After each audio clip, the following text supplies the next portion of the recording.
Hello students, आज की video में मैं आपके साथ शेयर कर रही हूँ one short quick revision of the chapter quadratic equation and problem based on quadratic equation.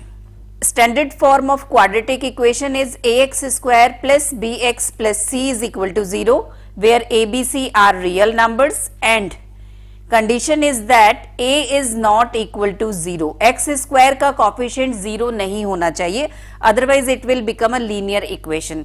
साथ ही x की higher power x cube x raise to the power 4 इसका कोई टर्म उस इक्वेशन में प्रेजेंट नहीं होना चाहिए, तो गिवन इक्वेशन क्वाड्रेटिक इक्वेशन होगी। फर्स्ट टाइप के जो क्वेश्चंस इसमें बनते हैं वो इसी कॉन्सेप्ट पर बेस्ड होते हैं कि आपको एक इक्वेशन गिवन होगी और you have to find it is quadratic और नॉट। जो कंडीशंस मैंने आपके साथ अभी शेयर किए हैं हम वही चेक करेंगे। एक्स स्क्वायर का कोफिशिएंट 0 नहीं होना चाहिए। सेकंड, एक्स की हायर पावर्स की कोई टर्म अवेलेबल नहीं होने चाहिए, then the given equation will be quadratic, otherwise it will not. देखिए एक एग्जांपल देखते हैं। ये 2 इक्वेशंस हैं जिनमें हमें चेक करना है कि ये क्वाड्रेटिक इक्वेशन है या नहीं। तो देखिए अगर हम फर्स्ट वाले को देखें, इसको अगर हम सॉल्व करके स्टैंडर्ड फॉर्म में कन्वर्ट करेंगे तो यहां से हमें a माइनस बी का होल स्क्वायर जब हम ओपन करेंगे तो फर्स्ट टर्म मिलेगी 9x स्क्वायर और कहीं पर भी हमें x स्क्वायर का टर्म नहीं मिलेगा, मींस इसमें x स्क्वायर का कोफिशिएंट 0 नहीं होगा, then it is a quadratic equation. वहीं पर देखिए अगर सेकंड वाले इक्वेशन को मैं आपके साथ शेयर करूं तो जब हम x की मल्टीप्लाई 3x से करेंगे we will gate 3x square, और यहां पर भी जब हम इस 3x की मल्टीप्लाई से करेंगे तो यहां पर भी हमें राइट हैंड साइड में 3x स्क्वायर का टर्म मिलेगा और both term will be cancelled out. और इसके आप अगर इसको सॉल्व करके कन्वर्ट करेंगे तो और किसी भी प्लेस पर आपको x स्क्वायर का कोई टर्म नहीं मिलेगा, मींस इस पूरी इक्वेशन में x स्क्वायर का कोफिशिएंट 0 होगा, तो ये क्वाड्रेटिक इक्वेशन नहीं है। क्वाड्रेटिक इक्वेशन में x की वेरिएबल की हाईएस्ट पावर 2 है, तो जब हम इसको सॉल्व करते हैं तो x की 2 वैल्यूज हमें मिलती हैं जो इस इक्वेशन को सेटिस्फाई करती हैं। These are the solution of given quadratic equation, roots of quadratic equation. Second type का क्वेश्चन बनता है कि हमें एक इक्वेशन गिवन होगी और एक हमें रूट गिवन होगा और वी हैव टू चेक कि this is the root of given quadratic equation और not, this is the solution of given quadratic equation और नॉट। तो ये चेक करने के लिए हम जो भी हमें रूट गिवन होगा उस रूट को हम x के प्लेस पर इक्वेशन में पुट करेंगे। अगर left hand side right hand side के इक्वल आ जाती है it means the given root is the solution of given quadratic equation, और अगर नहीं आती है इट मींस नहीं होगा। चलिए इसका भी एक एग्जाम्पल कंसीडर करते हैं।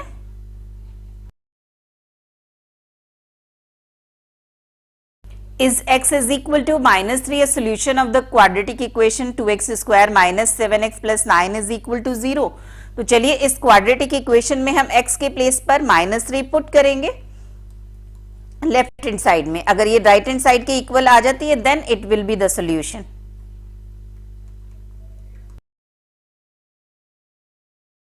Not equal to right hand side means x is equal to -3 is not the solution of this equation. अब देखिए इसी suppose equation 2x square minus 7x plus 9 ना होकर के 2x square plus 7x plus 9 is equal to 0 हो, और same question हमारे सामने है कि is x minus 3 a solution of this quadratic equation और नॉट। तो चलिए इसमें पुट करके हम चेक करते हैं। x के प्लेस पर -3 पुट कर रहे हैं in left hand side.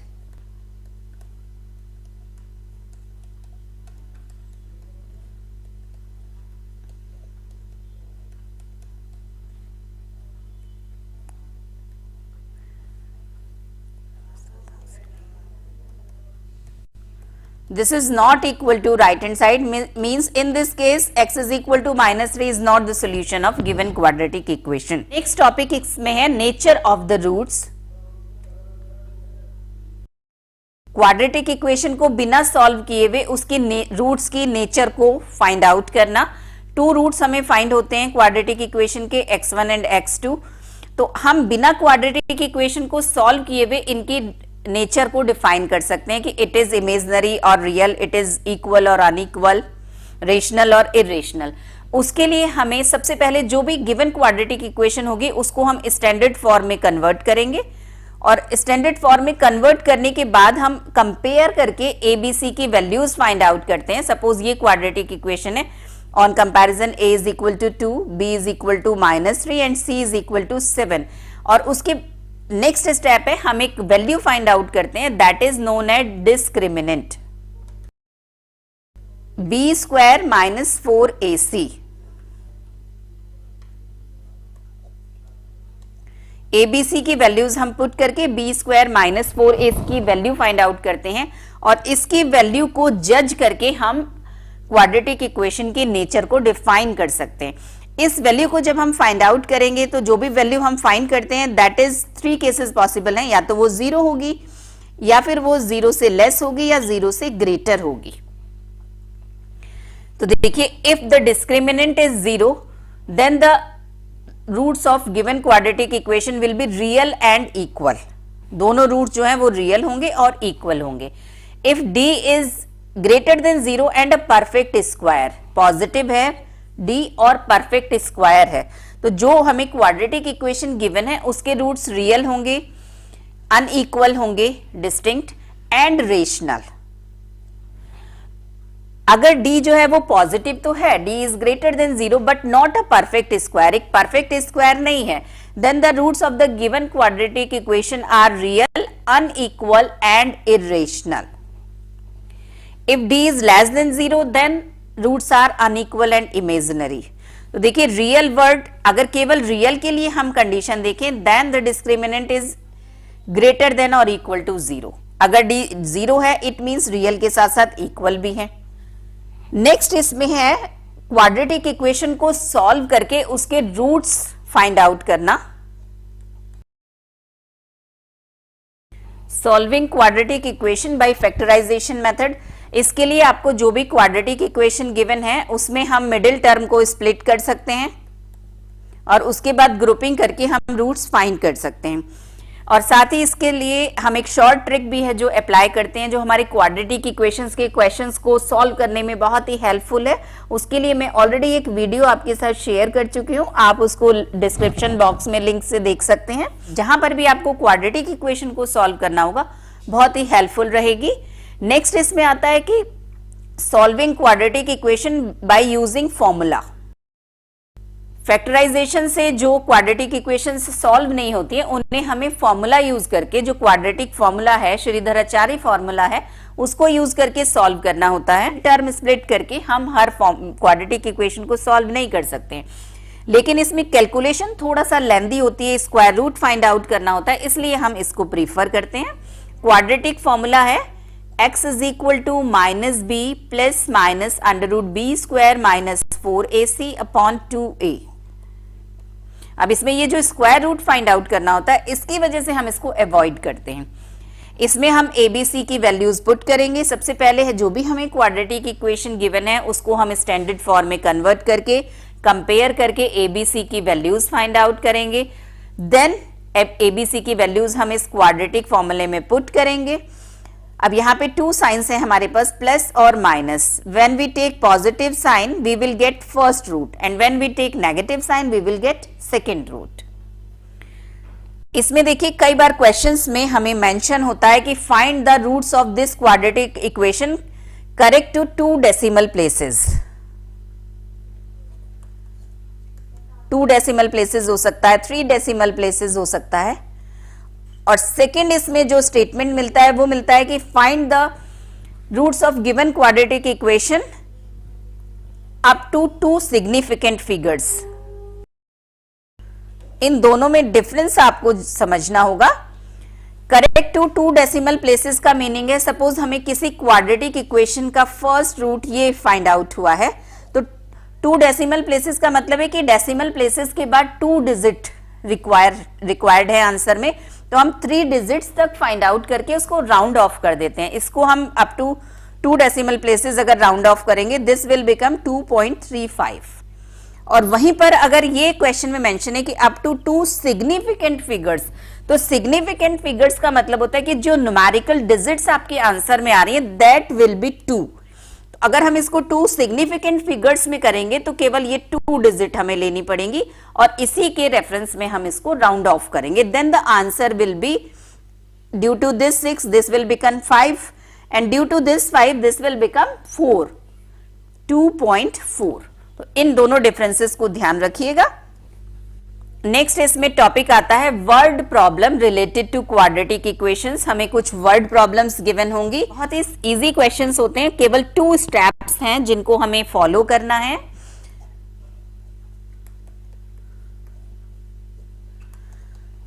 First step होगा कि हम वर्ड प्रॉब्लम को केयरफुली रीड करेंगे. जो भी हमसे उसमें फाइंड आउट करवाया जा रहा है उसको हम लेट कर लेंगे. जो भी अननोन क्वांटिटी है लेट इट बी x.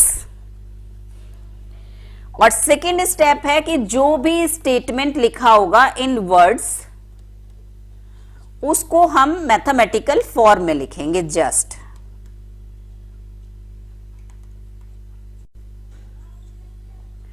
एक बार क्रॉस चेक कर लेंगे कि जो मैथमेटिकल स्टेटमेंट हमने लिखा है वही वर्ड प्रॉब्लम में गिवन है, कुछ डिफरेंस तो नहीं है. और ये जब आप मैथमेटिकल स्टेटमेंट लिखेंगे तो उसको सॉल्व करने के बाद आपको एक क्वाड्रेटिक इक्वेशन मिलेगी और उसको सॉल्व करके हम अननोन की वैल्यू फाइंड आउट कर लेंगे. चलिए वर्ड प्रॉब्लम्स को और ज्यादा क्लियर करने के लिए कुछ एग्जांपल्स देखते हैं.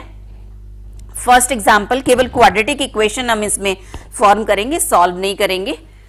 The sum of a number and its reciprocal is 4.25. Find the number. तो फर्स्ट स्टेप फॉलो करेंगे. जो भी हमें फाइंड आउट करना है उसको हम लेट कर लेंगे. Let the number be x. अब हम स्टेटमेंट रीड करेंगे और उस स्टेटमेंट को मैथमेटिकल फॉर्म में लिखेंगे. The sum of a number and its reciprocal. Sum करना है हमें नंबर का मींस x का. किसके साथ करना है? इट्स रेसिप्रोकल, इसके रेसिप्रोकल के साथ. तो reciprocal of x means 1/x is 4.25. तो देखिए sum of number and its reciprocal is 4.25. यही हमें क्वेश्चन में गिवन था. तो ये हमारा मैथमेटिकल स्टेटमेंट हो गया रिलेटेड टू दिस क्वेश्चन. अब इसको हम सॉल्व करेंगे तो हमें क्वाड्रेटिक इक्वेशन मिलेगी. देखिए इसमें अगर हम एलसीएम ले लें तो x is the LCM. X square plus 1 is equal to 4.25x means x square minus 4.25x plus 1 is equal to 0. इसको सॉल्व करके x की वैल्यू फाइंड आउट कर लेंगे. That will be the answer. Next देखते हैं. A positive number is divided into 2 parts such that the sum of the squares of 2 parts is 20. First statement हमें given है. The square of the larger part is 8 times the smaller part. Second statement given है. Taking x as the smaller part of the 2 parts, find the number. Number हमें find करना है. 2 parts हैं उसके, larger part और smaller part. और specially question में mention है कि स्मॉलर पार्ट को आपको x ही लेट करना है. तो चलिए जो हमें क्वेश्चन में मेंशन है पहले हम उसी को नोट डाउन करते हैं. Let smaller part is x.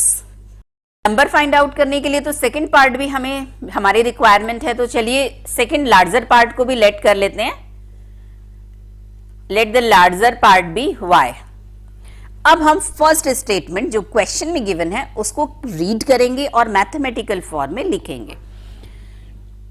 Some of squares of the 2 parts. हमारे नंबर के 2 पार्ट्स हैं x एंड y. इनके स्क्वायर्स का sum, square of the 2 parts. तो फर्स्ट वाले का स्क्वायर हो गया x स्क्वायर, सेकेंड वाले का हो गया y स्क्वायर. और अकॉर्डिंग टू क्वेश्चन स्क्वायर्स का जो सम है that is 20.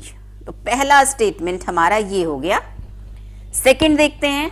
Square of the larger part. Larger part means y. इसका square y square is 8 times the smaller part. This is equal to 8 times of the smaller part. This is statement 2. अब इन दोनों statement को solve करके हम x और y की value find out करेंगे और उसके बाद हमें नंबर मिल जाएगा x प्लस y करके. तो चलिए सॉल्व करते हैं. y square is equal to 8x. Second equation से फर्स्ट में पुट कर देते हैं. Then the first equation will become x square plus y square के प्लेस पर पुट कर रहे हैं 8x, इस 20 को लेफ्ट साइड में ले लिया, is equal to 0. Now it is a quadratic equation in x. इसको सॉल्व करके हमें x की वैल्यू फाइंड आउट करनी है. अब देखिए आप इसमें मिडिल टर्म को स्प्लिट कर सकते हैं 20 के ऐसे फैक्टर्स जिनका डिफरेंस 8 हो. मैं इसको शॉर्ट ट्रिक से सॉल्व करूंगी, वो शॉर्ट ट्रिक्स आप देख सकते हैं, डिस्क्रिप्शन बॉक्स में लिंक मेंशन है.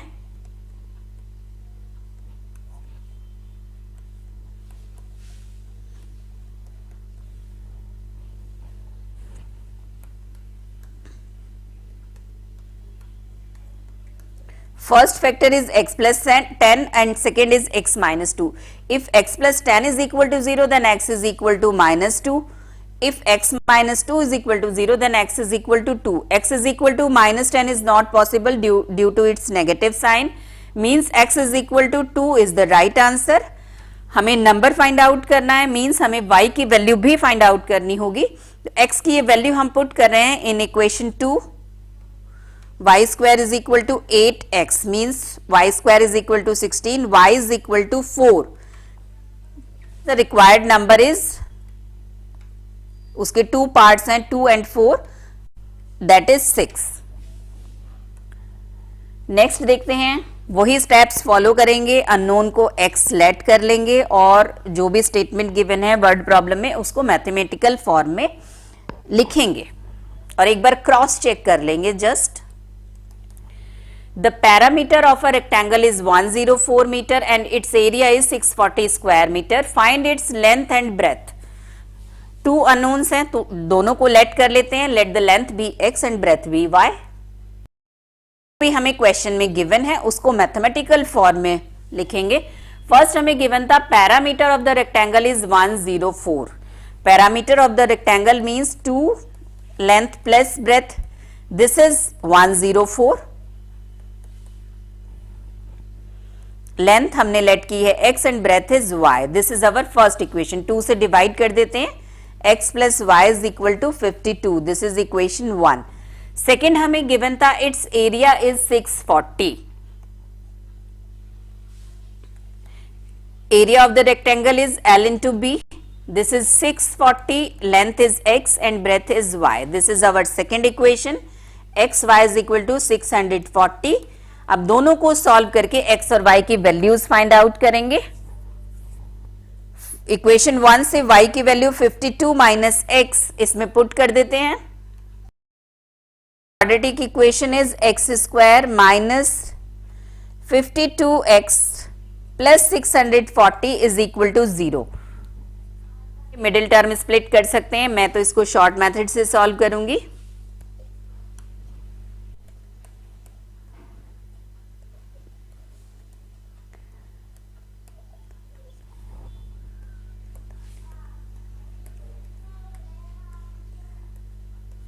First factor is x minus 32 and second is x minus 20. If x minus 32 is equal to 0, then x is equal to 32, and if this is 0, then x is equal to 20.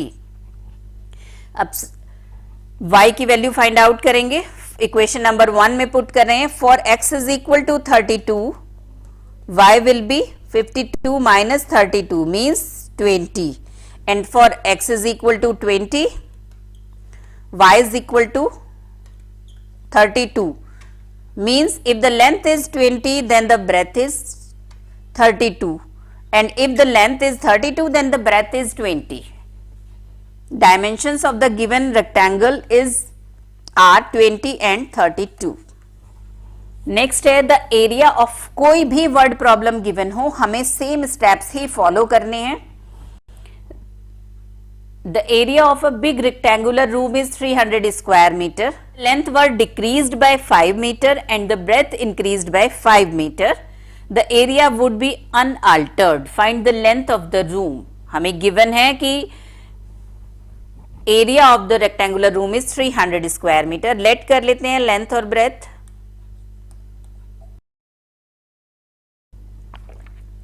Let length be x and breadth be y. Area हमें given है. Area is equal to length into breadth. 300 is equal to x y. This is our equation 1. Second हमें given है कि length were decreased by 5। Starting में original length x थी और case second जब ये बता रहे हैं तो कंडीशन इन्होंने इंपोज की है कि लेंथ को 5 मीटर डिक्रीज कर दिया गया है, means new length is x minus 5 metre decrease के करने के बाद, और ब्रेथ जो है उसको 5 मीटर इंक्रीज कर दिया गया है, means the new breadth is y plus 5। The area would be unaltered, तो एरिया जो है वो सेम रहता है, उसमें कोई अल्टरेशन नहीं है। Now the area will be length into breadth x minus 5 into y plus 5 and this is equal to 300। चलिए मल्टीप्लाई करके इसको सॉल्व करते हैं। एक्स वाई प्लस, इन दोनों को सॉल्व करके आप x और y की वैल्यूज फाइंड आउट कर लेंगे। आप यहां से y की वैल्यू 300 अपॉन x पुट कर सकते हैं। x y के प्लेस पर तो हमने डायरेक्ट 300 पुट कर दिया है 5x, और y के प्लेस पर हम पुट कर रहे हैं 300 अपॉन x इक्वल टू 325। अब इसको आप सॉल्व कर लेंगे फॉर x, और जब x की वैल्यू फाइंड आउट हो जाएगी तो हम इक्वेशन 1 और इक्वेशन 2 में से किसी एक में पुट करके y की वैल्यू फाइंड आउट कर लेंगे, तो लेंथ हमें पता चल जाएगी। चलिए नेक्स्ट क्वेश्चन देखते हैं। नेक्स्ट है डिस्टेंस स्पीड टाइम के क्वेश्चंस। ये भी बहुत इंपॉर्टेंट हैं, काफी फ्रीक्वेंटली ये पूछे जाते हैं। सिंपली इनमें जो रिलेशन है वो आपको ध्यान रखना है, कोई भी एक रिलेशन आप लर्न कर लीजिए। Distance is equal to speed into time.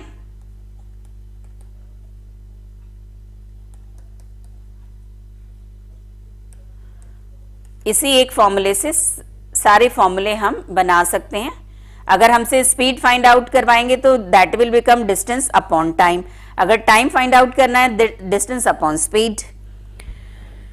अब देखिए इस टाइप के जो क्वेश्चंस बोर्ड में जनरली पूछे जाते हैं उसमें 2 केसेस गिवन होते हैं। सबसे पहले एक ओरिजिनल केस गिवन होता है कि original speed of the car, of the train, of the bus is this, then the और डिस्टेंस गिवन होती है, टाइम गिवन होता है। सेकेंड केस में कुछ चेंजेस कर दिए जाते हैं कि स्पीड को थोड़ा सा इंक्रीज कर दें, डिक्रीज कर दें, या टाइम आपको दे दें, डिस्टेंस को कम ज्यादा कर दें, और फाइनली आपको ओरिजिनल स्पीड, डिस्टेंस और टाइम आपसे कैलकुलेट करवाया जाता है। तो जो भी हमसे कैलकुलेट करवाया जा रहा है उसको हम लेट कर लेंगे और उसके बाद हम दोनों कंडीशंस अप्लाई करके इक्वेशन फॉर्म करेंगे और सॉल्व करके हम अननोन की वैल्यू फाइंड आउट करते हैं। चलिए देखते हैं जो क्वेश्चन ये है। A car covered a distance of 400 kilometer at a certain speed. Had the speed been 12 kilometer more, देखिए स्पीड में चेंज कर दिया गया है, and the time taken for the journey would be 1 hour 40 minute less. Find the original speed. तो जो हमें find out करना है उसी को हम लेट करेंगे। ये हमारा सोल्यूशन का फर्स्ट स्टेप होता है। Let the original speed of the car is x kilometre per our, kilometre और आर में चल रहा है। 2 केसेस हैं, case first and case second, दोनों को कंसीडर करके इक्वेशन बनाएंगे हम। फर्स्ट हमें गिवन है car covers a distance of 400 kilometre. Case first में जो डिस्टेंस है दैट इज 400 किलोमीटर, और स्पीड जो है वो ओरिजिनल स्पीड है x kilometre per hour. Second जो इन्होंने कंडीशन इंपोज की है वो देखते हैं। Had the speed been 12 kilometre per hour more, speed को इंक्रीज कर दिया गया है 12 से, मींस जो अब न्यू स्पीड हो गई है दैट इज x प्लस 12। केवल आप पढ़ते जाइए स्टेटमेंट और उसकी अकॉर्डिंग चेंजेस करते जाइए। Time taken for the journey would have been 1 hour 40 minute less, जो पहले टाइम लिया गया है अब वो 1 hour 40 minute लेस में कंप्लीट हो रही है। डिस्टेंस वो सेम है, अगर डिस्टेंस में चेंज हो जाए तो वो भी गिवन होती। डिस्टेंस इसमें भी 400 किलोमीटर ही है। अब टाइम में रिलेशन बनाने के लिए पहले हम इस केस में टाइम देखते हैं। सपोज टाइम t1 है केस फर्स्ट में, time is equal to distance upon speed. Distance is 400 and speed is x। और सेकेंड केस में जो टाइम है, let it be t2, distance upon time, distance upon speed 400 upon x plus 12। और question में given है कि t2 is 1 hour 40 minute less than t1, means according to question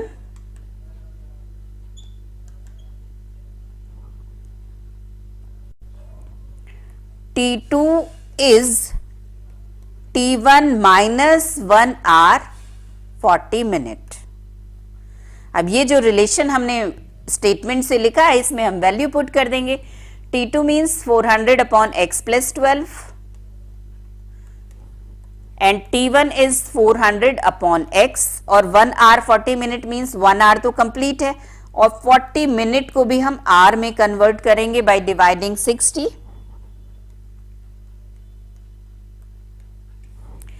x वाली terms हम left side में collect कर रहे हैं। 400 upon x plus 12 minus 400 upon x is equal to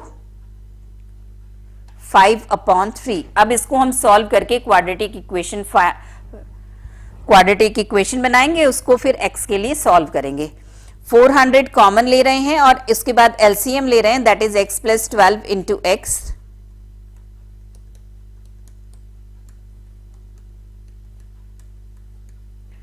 5 से 400 को हमने कैंसिल किया,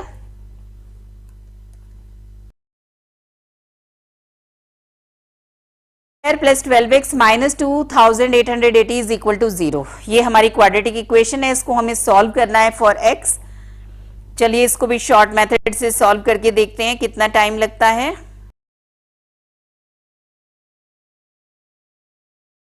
vector is x plus 60 and second is x minus 48. If x plus 60 is equal to 0, then x is equal to minus 60, which is not possible due to this negative sign. Speed कभी भी negative नहीं हो सकती है। If x minus 48 is equal to 0, then x is equal to 48. Means the original speed of the car is 48 kilometre per hour, और यही हमसे find out करवाया गया था। Means this is our answer. Original speed of the car. इन questions की आप जरूर प्रैक्टिस करिएगा, these are the most important. Next है word problem related with 2 digit numbers. Word problem कहीं से भी बनाई जाए, आप उसको सिंपल स्टेप्स फॉलो करिए जो मैंने आपके साथ शेयर किए हैं। अननोन को लेट कर दीजिए और वर्ड स्टेटमेंट को मैथमेटिकल फॉर्म में लिखिए, तो आपका हर क्वेश्चन बहुत इजीली सॉल्व होगा। चलिए इसमें देखते हैं। 2 डिजिट नंबर के लिए आपको एक पॉइंट है जो आपको ध्यान रखना है। आप देखिए, जब भी हम किसी 2 डिजिट नंबर को रीड करते हैं, this is a 2 digit number, this is 24 not 24, बस ये ध्यान रखना है आपको। This number is 24, this is not 24। अब इसको कैसे हम यूज करते हैं अपने क्वेश्चन में, वो देखिए। The product of the digits of 2 digit number is 24 if its units digit exceeds twice its tens digit bye 2, find the number. Number हमें फाइंड आउट करना है, लेकिन नंबर हम तब फाइंड आउट कर सकते हैं जब हमें डिजिट एट वंस प्लेस और डिजिट एट टेंस प्लेस पता चल जाए। तो हम ये दोनों लेट करेंगे। Let digit at unit place is x and digit at tens place is y, means the number is, जो भी डिजिट टेंस प्लेस पर है 2 है तो 24, तो मीन्स अगर टेंस प्लेस पर y है means the number will 10y plus x। जो भी डिजिट 10 प्लेस पर है उसको 10 से मल्टीप्लाई करके फिर हम उसमें यूनिट डिजिट ऐड करते हैं। This is 24, this is 38। अब जो भी रिलेशन हमें गिवन है वो हम पुट कर देंगे। The product of the digits of a 2 digit number, 2 digit number जो है इसकी डिजिट्स का जो प्रोडक्ट है, product will be x into y. This is 24, this is our first relation given in the question. Second, if its units digit means x exceeds कर रहा है twice its 10 digit, अपनी 10 डिजिट की twice से 2 से,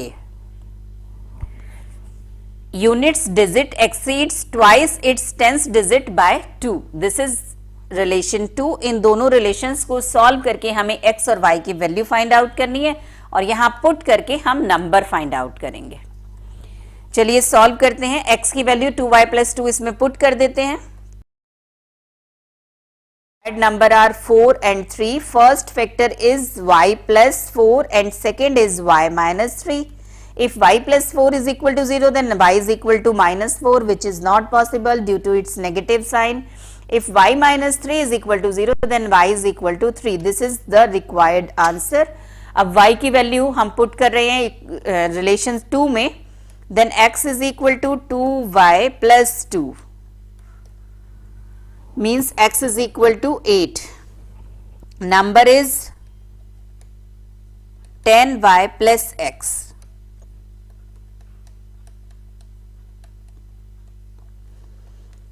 (38). Next topic है stream और motor boat से रिलेटेड क्वेश्चंस, रिवर और मोटर बोट से रिलेटेड क्वेश्चंस. इसके कॉन्सेप्ट को भी एक बार हम शॉर्ट में रिवाइज कर लेते हैं. आप देखिए, जब हम रिवर और मोटर बोट वाले क्वेश्चन सॉल्व करते हैं तो उसमें रिवर भी फ्लो करती है किसी डायरेक्शन में और इसमें मोटर बोट जो है वो भी मूव करेगी. अब इसमें 2 केसेस बनते हैं. फर्स्ट केस बनता है, सपोज रिवर की डायरेक्शन में ही मोटर बोट फ्लो कर रही है, जो हमारी बोट है वो भी उसी डायरेक्शन में फ्लो कर रही है. और सेकंड केस बनता है कि रिवर तो हमारी लेफ्ट टू राइट मूव कर रही है और जो हमारी मोटर बोट है वो राइट टू लेफ्ट मूव कर रही है, इस डायरेक्शन में मूव कर रही है. तो देखिए, जो केस फर्स्ट है इसको कहते हैं डाउन स्ट्रीम. जब स्ट्रीम की ही डायरेक्शन में बोट भी मूव करती है. और इसको कहते हैं अप स्ट्रीम, जब रिवर की अपोजिट डायरेक्शन में बोट को मूव करना होता है. डिफरेंस दोनों केसेस में क्या आता है, यहां पर जो रिवर है वो बोट को सपोर्ट करेगी और यहां पर रिवर जो है वो बोट को अपोज करेगी. तो अगर यहां पे रिवर की speed suppose x kilometre per our है और बोट की स्पीड, हम इसको न्यूमेरिक्स में ले लेते हैं, थोड़ा सा इजी समझने में इजी होगा. सपोज रिवर की स्पीड 2 किलोमीटर पर आवर है और बोट की स्पीड 10 किलोमीटर पर आवर है. तो 10 किलोमीटर पर आवर तो बोट लेफ्ट टू राइट अपनी स्पीड से चल रही है, मूव कर रही है, और 2 किलोमीटर पर आवर इसको रिवर भी सपोर्ट कर रही है, उसी डायरेक्शन में चल रही है. तो जो resultant speed of the boat होगी in this case that will become 12, 10 + 2 kilometre per hour. और अगर अप स्ट्रीम वाला केस देखें तो रिवर की speed suppose 2 kilometre per our है और बोट की 10 किलोमीटर पर आवर है. तो 1 आवर में बोट तो है अपनी ओरिजिनल स्पीड की वजह से 10 किलोमीटर इस डायरेक्शन में मूव कर रही है, लेकिन रिवर जो है वो उसे 2 किलोमीटर पीछे ले जा रही है, धकेल दे रही है, वो लेफ्ट टू राइट मूव कर रही है. तो जो रिजल्टेंट स्पीड होगी बोट की इन this case that will become 8 kilometre per our, 10 - 2. बस ये कॉन्सेप्ट हमें ध्यान रखना है. डाउन स्ट्रीम में बोट की स्पीड और रिवर की स्पीड प्लस हो जाएगी और अप स्ट्रीम में बोट की स्पीड में से रिवर की माइनस करेंगे. चलिए, अब जो क्वेश्चन ये है हमारे सामने, इसको सॉल्व करते हैं. A motor boat whose speed is 9 kilometre in still water. हमें इसमें बोट की स्पीड गिवन है. Goes 12 kilometer downstream means in the direction of stream and comes back. पहले वो डाउनस्ट्रीम गया 12 किलोमीटर बोट और उसके बाद वो वापस आया. गया तो वो डाउनस्ट्रीम में है, तो नेचुरली जब गया डाउनस्ट्रीम में है इट मींस जब वापस लौटा होगा तो उसको अप स्ट्रीम को फेस करना होगा. तो टोटल टाइम जो है उसको 3 आवर्स लगा. मींस 12 किलोमीटर वो डाउन स्ट्रीम गया और 12 किलोमीटर वो अप स्ट्रीम बैक हुआ. तो दोनों केसेस में टोटल टाइम जो उसको लगा है that is 3 hours. Find the speed of the stream. तो चलिए अलग अलग कंसीडर करते हैं case. Down stream and up stream.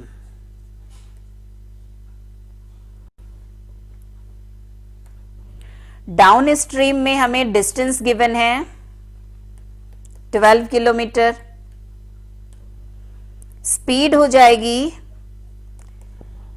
Motor boat की स्पीड 9 किलोमीटर पर आवर हमें गिवन है। स्ट्रीम की हम स्पीड लेट कर लेते हैं, जो हमने फाइंड आउट करना है। Speed of the stream, let the speed of the stream is x kilometre per our. River की स्पीड जो है वो ये है। तो डाउन स्ट्रीम मींस जब रिवर की डायरेक्शन में बोट मूव कर रही है तो उस टाइम जो रिजल्टेंट स्पीड होगी वो प्लस हो जाएगी, 9 प्लस x हो जाएगी। और इस केस में टाइम सपोज t1 लग रहा है तो t1 is equal to distance upon speed 12 upon 9 plus x। अगर आपने स्पीड देख ली है तो उसके बाद ये कार जो स्पीड टाइम वाले क्वेश्चंस हमने किए हैं बिल्कुल उसी पैटर्न पर सॉल्व होगा। अब अप स्ट्रीम में भी डिस्टेंस तो उन्होंने 12 किलोमीटर ही कवर किया है, लेकिन स्पीड क्या हो जाएगी अप स्ट्रीम में, बोट की स्पीड में से स्ट्रीम की माइनस करेंगे। ध्यान रखिएगा हमेशा बोट की स्पीड ज्यादा होगी तभी बोट मूव कर पाएगी। 9 minus x kilometre per hour. तो इस केस में जो टाइम होगा distance upon speed 12 upon 9 minus x। और क्वेश्चन में हमें गिवन है कि total time is 3 hours, means the sum of t1 and t2 is 3 is equal to 3 according to the question. अब देखिए यहां हमें इसको सॉल्व कर रहे हैं हम। 12 कॉमन ले लेते हैं और एलसीएम लेते हैं, 9 plus x into 9 minus x.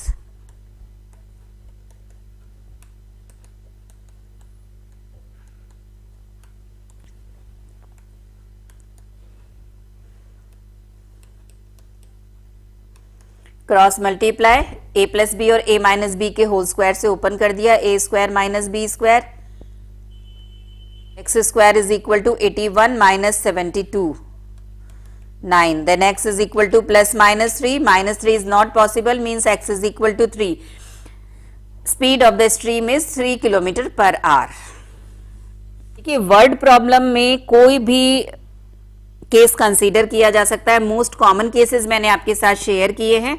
एक एज वाले क्वेश्चंस भी होते हैं, वो भी मैं आपके साथ शेयर कर रही हूं। लेकिन वर्ड प्रॉब्लम कहीं से भी बन सकती है, आपको केवल उसका कॉन्सेप्ट अपने माइंड में क्लियर रखना है कि जो हमें फाइंड आउट करना है उसको लेट कर लेना है, और उसके बाद जो स्टेटमेंट क्वेश्चन में रिटन है उसको मैथमेटिकल फॉर्म में लिखना है just.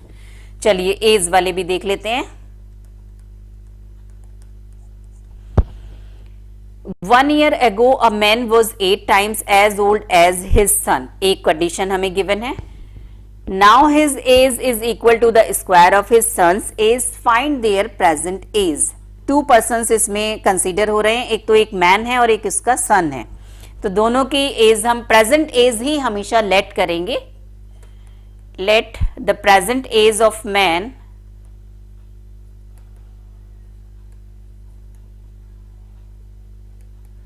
x years and present age of his son is y year। अब जो भी कंडीशन गिवन है उसके अकॉर्डिंग इक्वेशन बनाते हैं। 1 year ago, तो सबसे पहले 1 year ago दोनों की एज लिखेंगे। year ago the age of man was x minus 1 and age of son was y minus 1। अगर 5 years ago की बात करते तो x minus 5 y minus 5। 1 year ago man was 8 times as old as his son। पहले हम दोनों की as लिखेंगे। 1 year ago man's age x minus 1 and son's age y minus 1। अब इन दोनों एज पर ये कंडीशन इंपोज करेंगे। man's was 8 times as old as his son, तो उसके सन से उसकी एज 8 टाइम्स है। This is our first condition.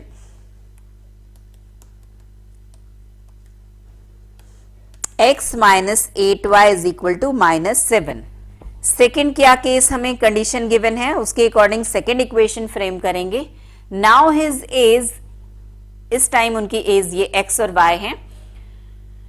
Equal to the square of his son's age, इस टाइम पर जो मैन की एज है वो अपने बेटे की एज का स्क्वायर के इक्वल है, यानी x is equal to y square. अब इन दोनों इक्वेशंस को सॉल्व करके हम x और y की वैल्यू फाइंड आउट कर लेंगे, वही हमारा फाइनल आंसर होगा।